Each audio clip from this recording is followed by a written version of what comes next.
Pour créer ce livre photo, Pierre Bourgeois est parti sur les traces de son père, Jimmy. Celui-ci avait 20 ans à l'époque, il avait osé prendre ses photos amateurs avec l'espoir de devenir un grand reporter.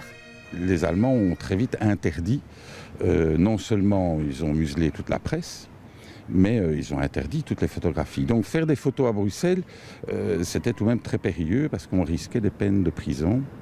Et malgré ça, bon, il s'est baladé dans Bruxelles avec son appareil photo. 70 ans plus tard, ces clichés sont d'une rare richesse historique. Ils illustrent l'occupation allemande à Bruxelles, puis le départ de leurs troupes au cours du mois d'août 1944, suivi par l'arrivée des Alliés. Ce même 2 septembre, ils mettent le feu au palais de justice parce que celui-ci comporte non seulement des moyens de communication, mais en plus de nombreuses archives qui peuvent être compromettantes.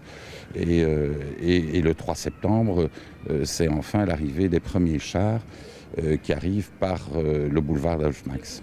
Des images qui continuent à hanter notre quotidien. Rien que le son de cette cornemuse remémore à Pierre la présence des Alliés écossais lors de la libération.